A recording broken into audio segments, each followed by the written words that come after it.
Good evening, and thank you for joining us this evening. We are very happy you're able to join us for tonight's chat. It is my pleasure to welcome Chris Olinger. He is the Staff Infrastructure Software Engineering Lead at Tesla. He is a 2015 Rose-Hulman graduate with a mechanical engineering degree. Chris is going to present for a few minutes, and then we will open it up to question and answers. So if you could hold your questions maybe for a little bit, because Chris actually may cover everything that you're asking. So once again, thank you for joining us. And Chris, the floor is all yours. Cool. Thanks, Jill. Yeah, I tried to read over as many questions as I could and touch on them in my little talk here. So yeah, thanks for everybody's time for attending my chat. I currently manage the advanced applications team at Gigafactory Nevada in Reno. My team's work really ranges from web design to controls engineering. And for those of you who don't know controls, it's a little known kind of engineering discipline that has like a really big impact on the world. Think about pretty much any project or product that goes through a manufacturing or distribution process. And I pretty much guarantee that, a controls engineer had a hand in it at some point. It involves a ton of engineering disciplines from like electrical to computer science to mechanical to chemical. And it basically, we program, industrial computers to automate, process lines or building HVAC systems, chemical delivery, things like that. But currently my primary focus is on software product design and management.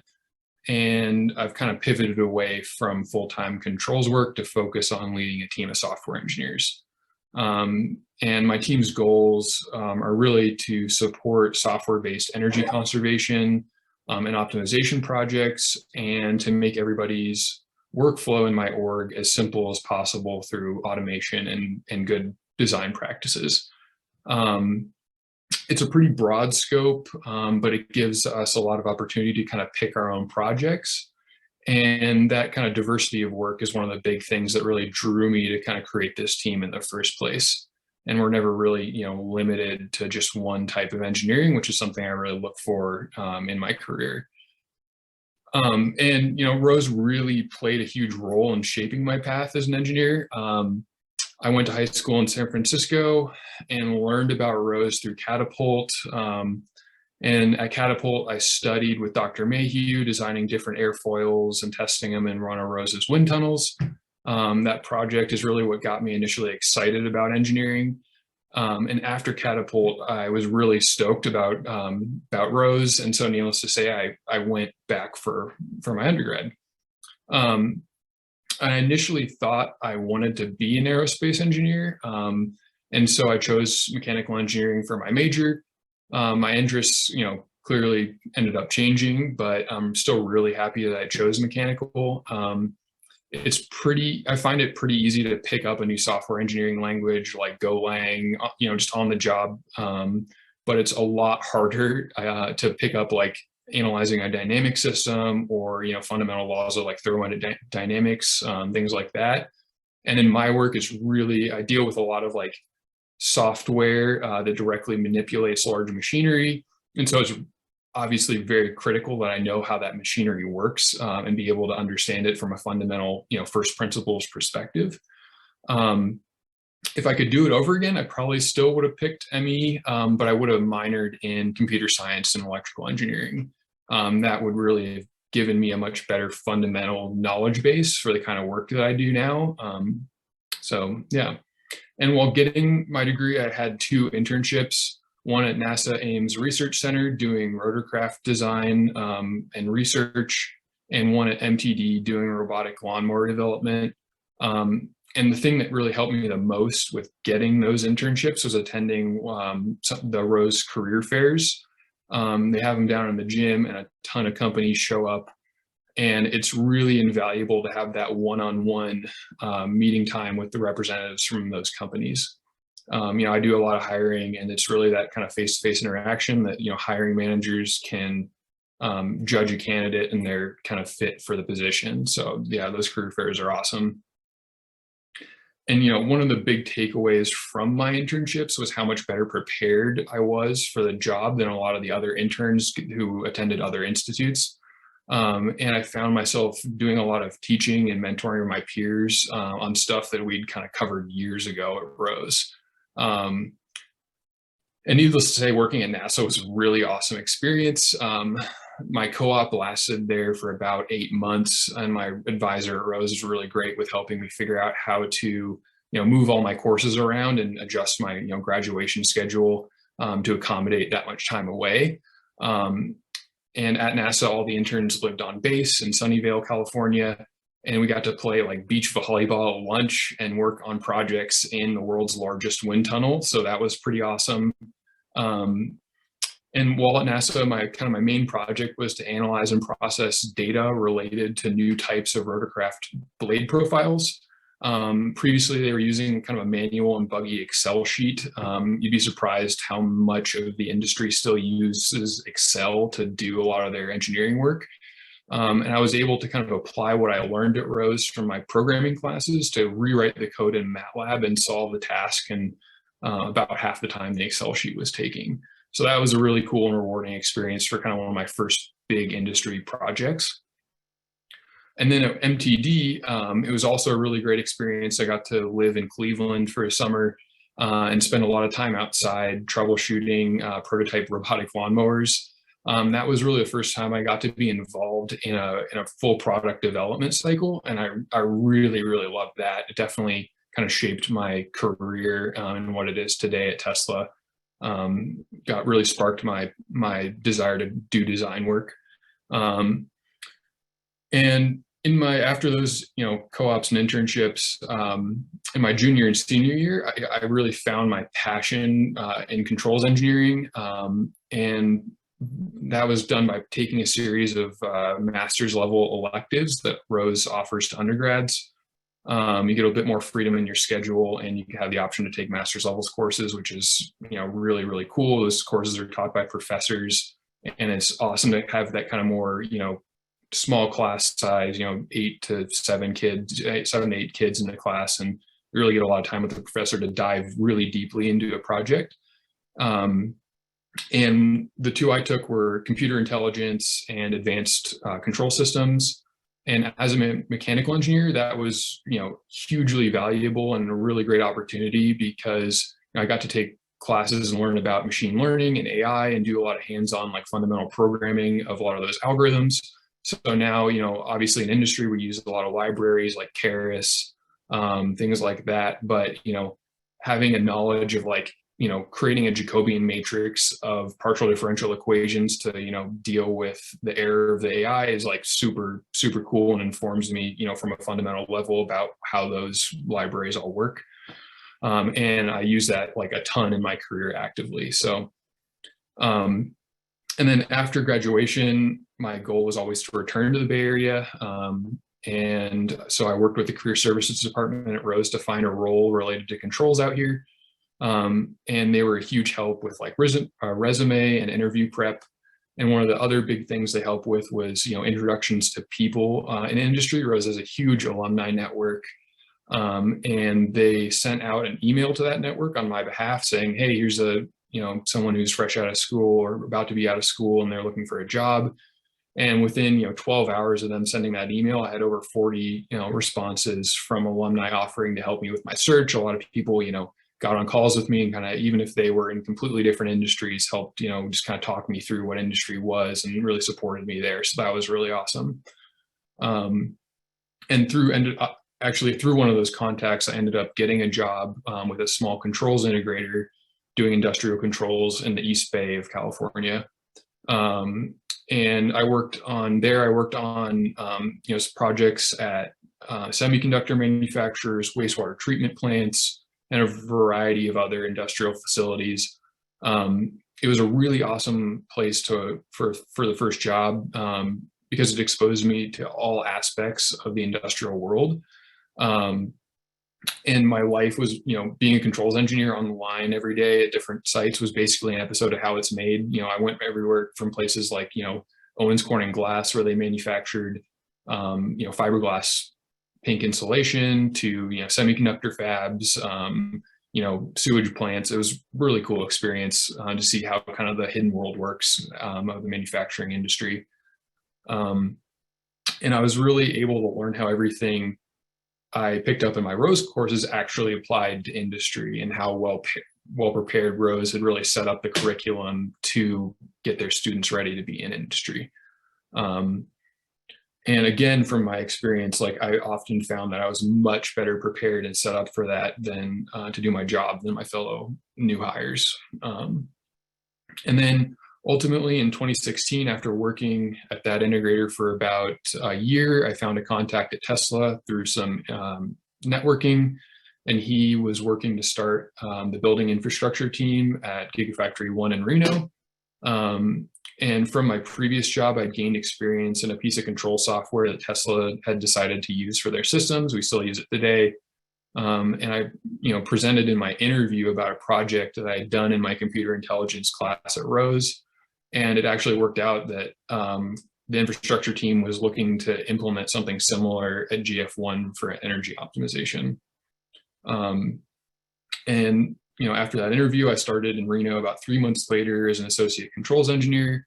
And I was tasked with building the front end for the control system, for the world's largest, what's now the world's largest battery factory. And Tesla, my role's really continuously been evolving.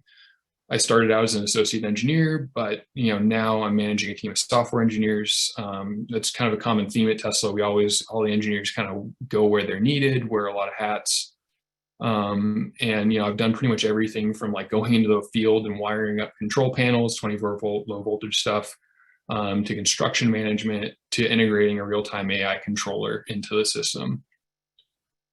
And it's really the only work environment that's really come close to the intellectual and like fast-paced learning environment that I got at Rose. And that's one of the main reasons I left my old job, is that after Rose, I've really been seeking a role that challenged me in the same way that my courses did. And I really only been able to find something at Tesla so far that comes close to that.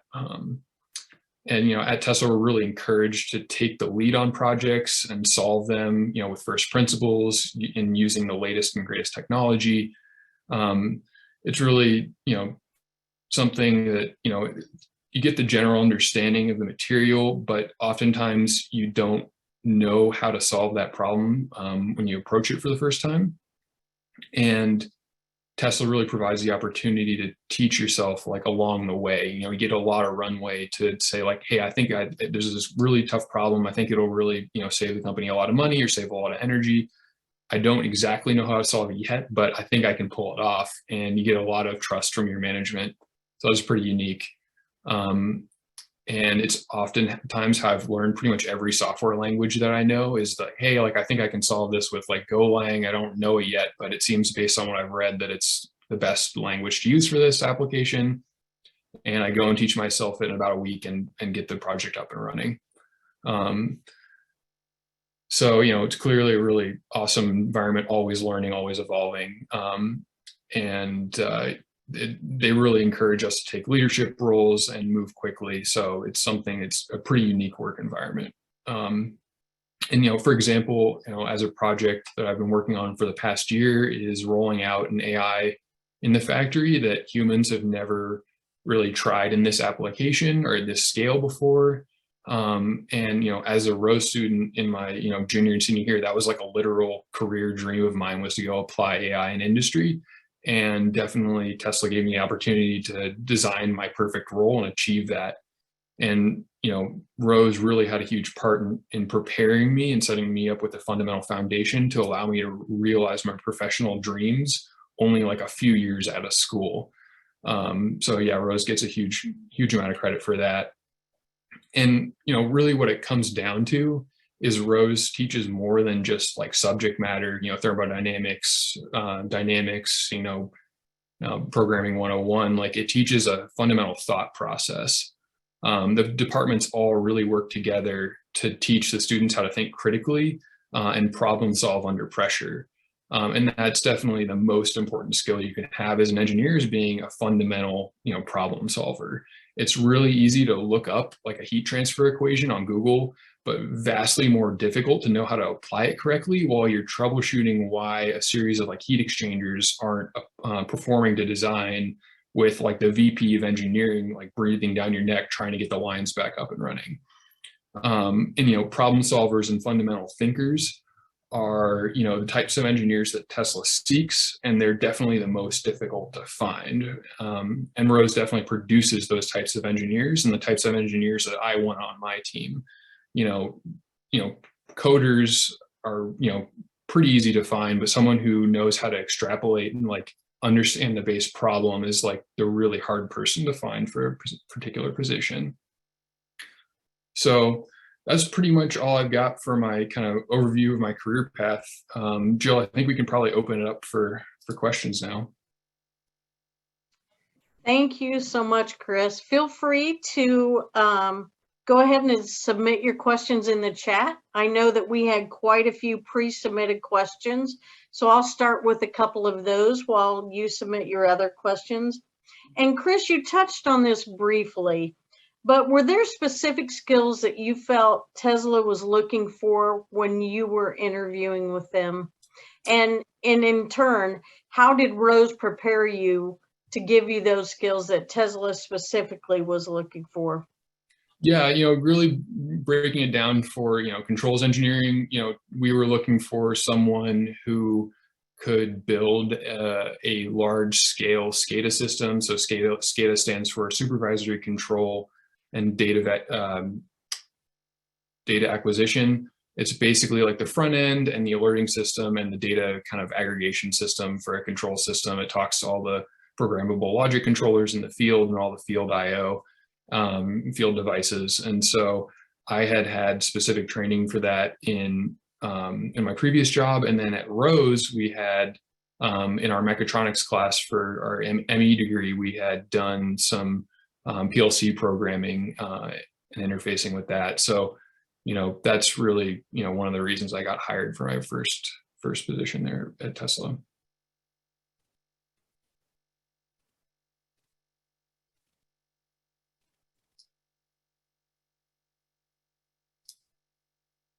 Jill, you're on mute if you're asking another question.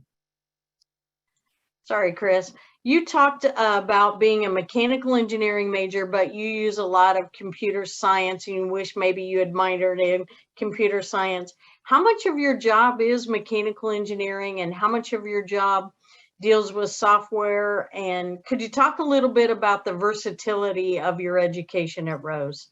Yeah, so Rose does a really awesome job of, if you're a mechanical engineer, they don't just put you in like the mechanical engineering world. They really, we have to take, as part of the curriculum, we have to take electrical engineering courses, computer science courses, and we're really exposed to every aspect of that world, of all the engineering worlds. And then, for senior design, we have the capstone project where we work with, either a few engineers from our discipline, but a lot of times they're multidisciplinary, and you really get to tackle a solid project.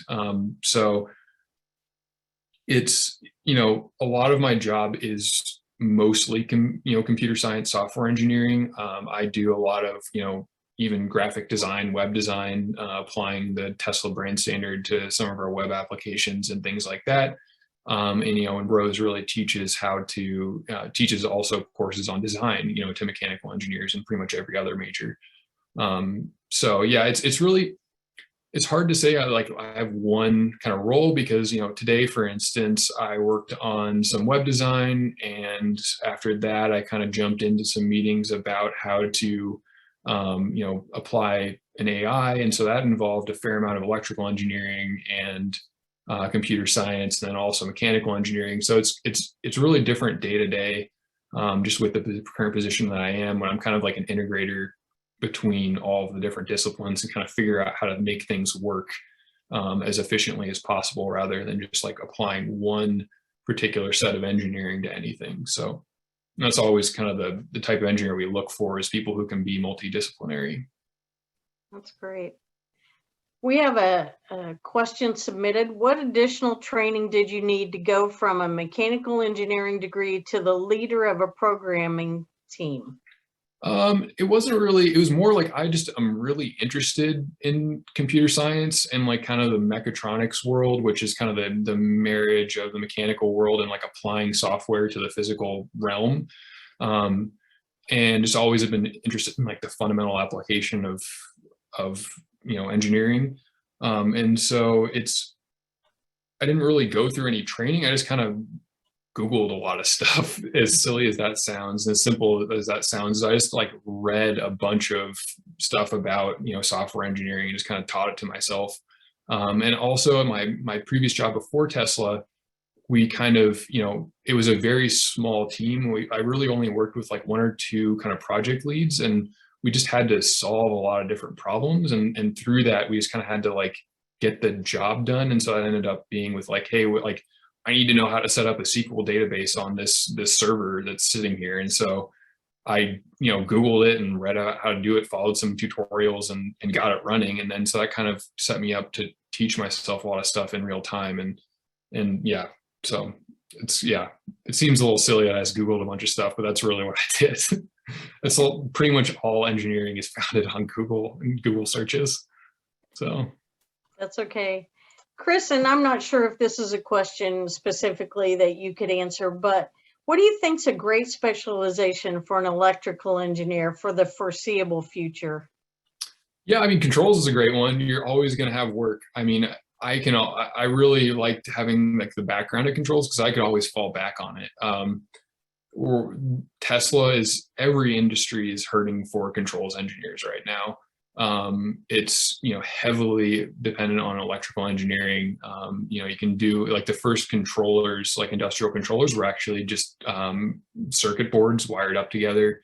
And the actual programming, one of the major programming languages for PLCs, ladder logic, is actually like a visual programming language, and it's modeled after circuit diagrams. So you program basically program a circuit diagram that's modeled after the original way that controls engineering controllers were wired up. So if you're looking at something that has a ton of job security and pays really well, because there are no other really controls engineers out there, go into controls engineering.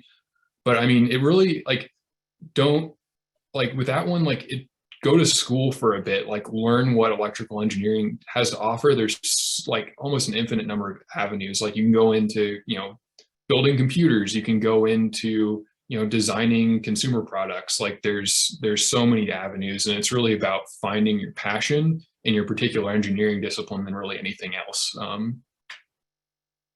Okay. All right, Chris, you mentioned Googling a lot of things. We have a student that would like to know, is there a particular website you would recommend for personal study? Yeah, it kind of depends. A lot of times, I have a very specific question I'm trying to answer. So obviously Stack Exchange is awesome for that. People have just solved everything, and in engineering and industry is about using the most efficient methods to solve the problem you're currently working on. And so if someone's already solved it for you in a good way, by all means, we encourage people to go out there and read about it and understand how they solved it, and then just apply it, to our world. It's really more about just using proper analytical skills and understanding hey, this person seems like they have a degree from a reputable place, and they're talking about this in a fundamental way. I already kind of know what the industry is about, so I kind of understand hey, this is actually kind of a good idea. So you just kind of comb through all the links and kind of understand which one would be best, and kind of try to aggregate a lot of different perspectives on the issue, and then kind of decide. A lot of times I read a lot, and then I ended up kind of combining a lot of different solutions into a new solution. So. Okay. What advice would you give an incoming freshman on deciding on which engineering major to pursue? Yeah, it's a hard one. I really wasn't super confident in mechanical engineering. It's a pretty good one for being pretty broad. You touch on a lot of subjects. And you get exposed to some of the more difficult classes too. So it's a pretty good for teaching yourself, how to really, grind on a project, which happens quite a bit in at Tesla and a lot of other places. Like, sometimes you end up pulling like 14-hour days for 14 days straight. So it's definitely like good to have like a ton of perseverance in engineering. So it's, I would suggest like kind of what are you interested in now? Like what really gets you excited about engineering, and kind of figure out what, discipline might apply. You can't really go wrong at Rose. They're all excellent programs, and they're all really rigorous. So you'll get a great education either way, and you can always transfer majors, get a minor, things like that. So, just like, I think either way, just find something you're passionate in and go for it. Thanks.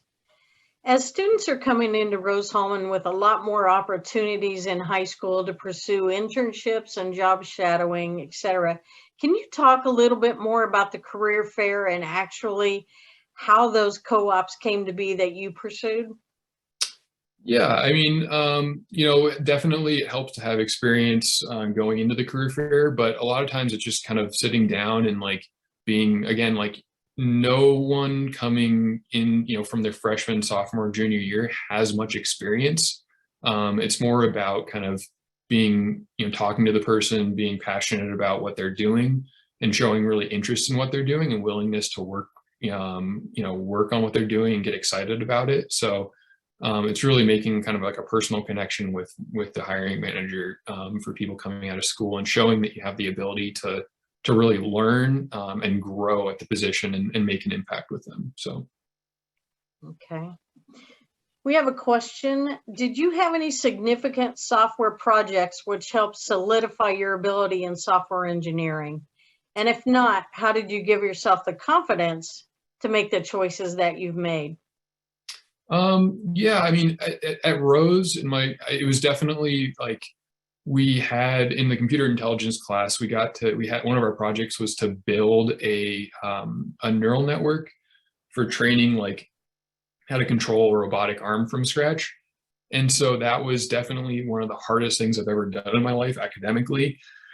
We had to like couldn't use any libraries. We had to take what we learned and like write it from complete scratch. And that, took 30 hours of like continuous work. Like I just didn't sleep for 30 hours. And that was pretty rewarding when it finally, like literally it came down to like the last 30 minutes before the assignment was due, before I got the whole thing to converge. So that was like definitely one of the most rigorous and rewarding things that I've ever done, and definitely gave me a lot of like confidence in my ability to accomplish something on a deadline, even when it seemed like we were going to fail. So that definitely comes up a lot in my work life.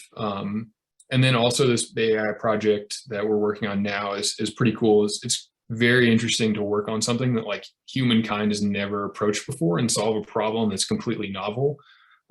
So yeah, that's another thing. It's 4, 5, 6 years in the making at this point, so it's pretty cool to actually see it be applied. Great.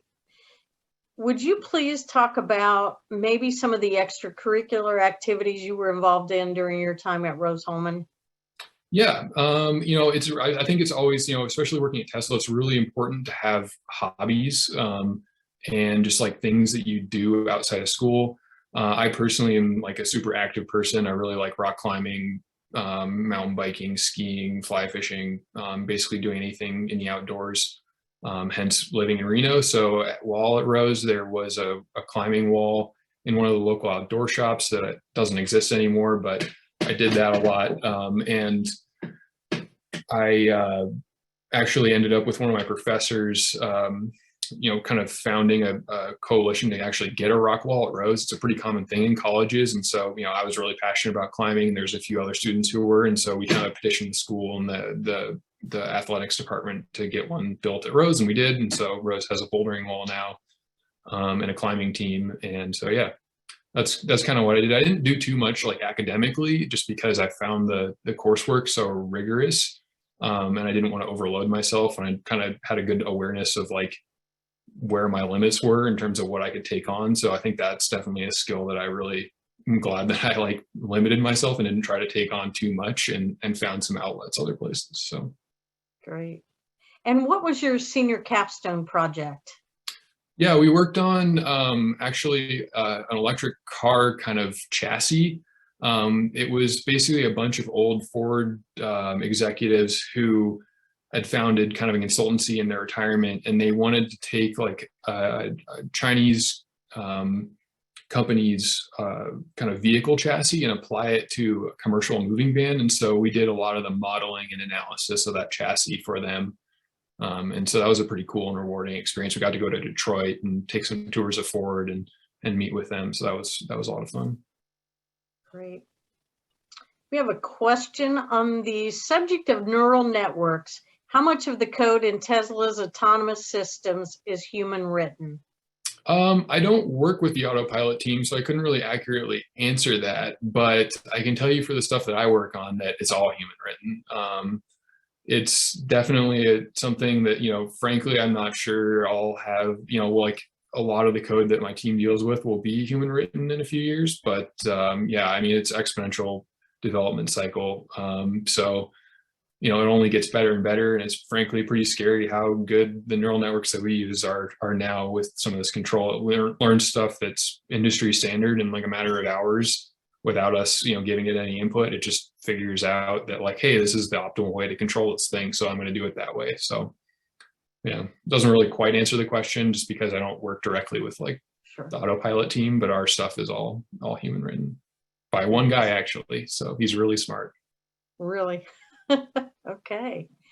What's the typical educational experience or background for a typical AI programmer that's part of the self-driving team at Tesla? And I know you're not directly associated with that area, but are you able to answer that? Yeah, I mean, it's, I would have to guess it's probably computer science and people with like a lot of advanced degrees. I know the guy I work with, he has a master's from MIT, or a few masters from MIT actually in it.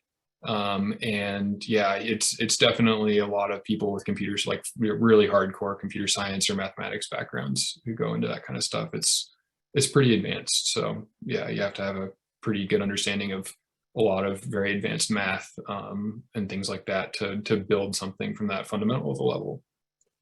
Okay.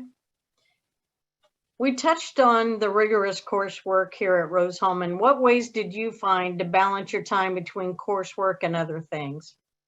Yeah, I mean, it's really about learning about yourself and like how you most effectively get work done. And that's something that really applies to your career as well, right? At Tesla, I often have way more than I could possibly ever get done in a day, in a week, in a month, in a year. And so it's all about triage, right? Like, what is the most important thing that needs to get done right now? And so that's really, and then also like really learning your limits, as I was talking about earlier, is like you don't want to get burnt out. It's incredibly easy to get burnt out at Rose. And so like kind of sticking with it and making sure you're taking breaks for the appropriate amount of time. And like, some people don't particularly work well on schedule, some people do. So it's really kind of getting to know yourself. And Rose does a really great job of like not overloading you freshman year right away. It kind of starts ramping up depending on your major in sophomore and junior year. So it's really like take the time to get to know your learning style, your learning habits. Do you do well going out and talking to the professors and going to their office hours? The Rose professors, that's one of the huge advantages of Rose, is that pretty much all the classes are taught by professors, and they're there to teach, not to do research. And so I can't tell you how many of the classes I took where the professor gave us their home phone number and said, hey, call me if you're struggling, and students did. They really do mean that when they say that. So that's really what one of the things I benefited from. I went to office hours constantly, and professors will often like help you through the course material and through the homework. They don't give you the answers, but they teach you along the way outside of the classroom. And so that's one of the big ways to succeed there. Chris, you just answered one of my next questions. So thank you for talking about the support at Rose-Hulman. So we have several people that are curious about what your future looks like, Chris. If you could look into a crystal ball here, do you see yourself leaving Tesla at any time and branching into a business of your own? Do you see yourself maybe working on a Tesla bot in the future? Are there anything out there that you would love to do? Yeah, I mean, I don't know. Tesla is an interesting place to work because, I mean, there's no real traditional sense of job security. Like I've been at Tesla for about a little over 5.5 years now, and I've been through about 4 rounds of major layoffs at the company. So, I frankly would not be surprised if my boss calls me tomorrow and says that, my entire team's laid off. But I'm kind of used to that at this point. I'm along for the ride and I really love it. Like I said, there's like really no other place that I can be in the position that I'm in and get the opportunities that I have right now. And like, frankly, it'd be hard for me to find a place that could, kind of give me the benefits package that I currently have. So it wouldn't make a lot of sense for me to leave right now. So I'm here for the foreseeable future at Tesla, unless they lay me off. I don't think I'll quit. And there's a lot of projects that I still need to see through because I'm very excited about them. Like I said, I'm basically living my engineering and career dream right now. So I don't really want to leave anytime soon. And frankly, like starting up a new company is a ton of stress and a lot of work. And I've been through a lot of stress and a lot of work in my career in the last few years, even though it's pretty new.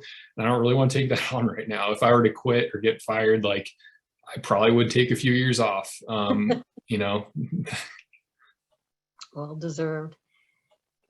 When it came down to colleges and you went through the typical college search that every one of these people on this chat are doing right now, what was the primary reason that you chose Rose over other schools? Yeah, I think it was just that the how like, Rose is like the top institution in undergraduate engineering. And the fact that it's also, has that access to the professors that I have, like I really, kind of applied the same logic in high school where I just worked with my teachers on a one-on-one basis quite a bit. And so I was definitely looking for that in a college. So, I clearly, when I toured Rose and learned more about it and was at Catapult, like that's one of the big driving factors for me going there. I just had such a great experience working with, Professor Mayhew at Catapult that, it was a pretty much a no-brainer to come back.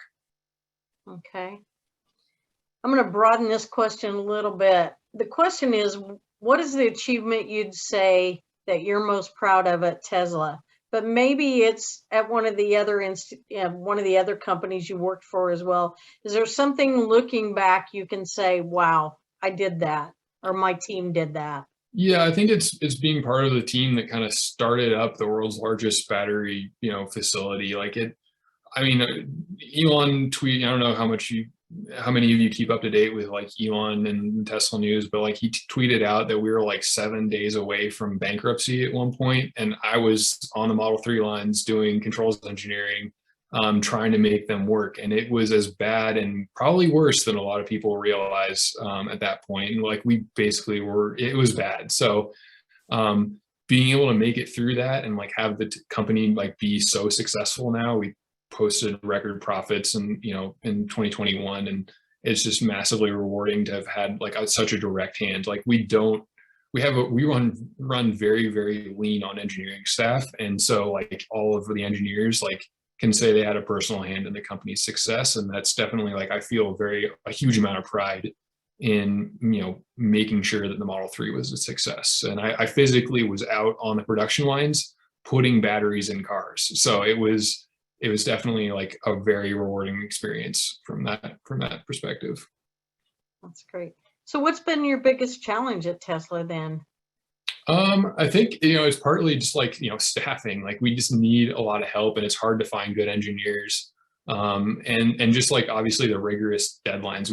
It's a very action-based company. Like you have to be very action biased in all your work, and just like if you're not delivering a product, like you're not succeeding. So being able to like balance quality of the product with delivering the product is definitely something that's really challenged me as an engineer and made me such a better engineer in my career. Like just being able to understand something at a fundamental level, analyze it, and then turn it into something deliverable that actually is useful to people is definitely something was really challenging to pick up. Okay. What's an average work week for you, Chris? How many hours would you say? I know it's project dependent and deadlines and everything, but what's a typical work week for an engineer at Tesla? Yeah, it really depends on the team you're on. I mean, a lot of the manufacturing engineers will work shifts, so they'll do like 4 12-hour days, or oftentimes 100-hour weeks. But on the software side, like we can pull off a 40-hour week here and there, depending on the deadlines. But on average, probably 50 to 60 hours a week. There's not a great work-life balance culture here. So a lot of times you're doing work after hours, responding to Teams messages after hours. And, my team, we produce and design applications, but we also do the development operations work for them. So if something goes down in the middle of the night, we get a call. I've been personally woken up several times at 1:30 in the morning and had to hop on a phone with our IT department to get everything back online due to some network outages and stuff like that. So it's pretty variable. But again, like it's all about managing burnout and like making sure you're taking that time back as an engineer and as an employee, and like taking time off when you don't need to be working. Because like at Tesla, it's guaranteed you're going to work a 40-hour week. There's so much work to be done and so few engineers to do it. And so it's more of like, hey, like I don't have to work for the next hour. I'm just going to relax, take a break. Same thing applies to, school at Rose. So another thing that really Rose prepared me well for that. That's great. When I talk to alums, and it's hard to summarize a Rose education in just a few words. I understand that. But the two things that I hear from everyone is that Rose prepared them to be critical thinkers and problem solvers. If you had any advice, as we kind of wind our time down here, if you had any advice for the students that are on this video chat, is there anything about choosing a college, anything about problem solving and critical thinking, any advice you'd like to give these folks that are with us tonight? Yeah, I mean, it's like, I don't know, don't take shortcuts. Like, as an engineer, it's really critical to understand things from the first principles of like physics, fundamentals of the universe, even, and that's also another thing that drew me to being an engineer, right? It's like engineers are practical, like physicists, basically. Like we need to understand like how the world works and how that informs the things that we work on or the products that we develop. So, really taking the time and dedication that it requires to become an engineer is crucial. And through my internships, through my, work experience, I find that Rose is one of the few institutions that really drives that home through their curriculum and makes sure that their students are properly prepared for the rigorous environment of industry, and being able to know those, hey, like in my Thermo 2 class I learned about like how nozzles work at subsonic versus supersonic. And so I know if I'm dealing with the supersonic fluid flow that like I need to design the nozzle in the inverse way. Like there's like so many things out there to just know and then be able to pull up in your education, and it just like is a huge advantage. So hopefully that answers the question. It does. And as we wind down now, we want to be respectful of your time. Chris is this is during his work hours. He is out in Las Vegas. But for those of you that have joined the chat late, this video will be recorded and posted on our Rose-Hulman Admissions website. If you go to that and go to the gray box that says video chat resources, you can find it there. If you have other questions about any majors at Rose-Hulman or any questions that we might be able to pass along to Chris, please feel free to email those to admissions, and those are all lowercase letters, admissions@rose-hulman.edu. We hope all of you have enjoyed this chat tonight, and we would love to see you here this fall. You have until May 1st to make your decision. And if you have any questions from anybody on the admissions staff, please don't hesitate to reach out to us online or by phone. We are here for you to help you through this college search process. Chris, thank you again for your expertise in talking about your time at Tesla and your time at Rose-Hulman. So good night, everybody, and we hope to see you on campus soon. Thanks so much.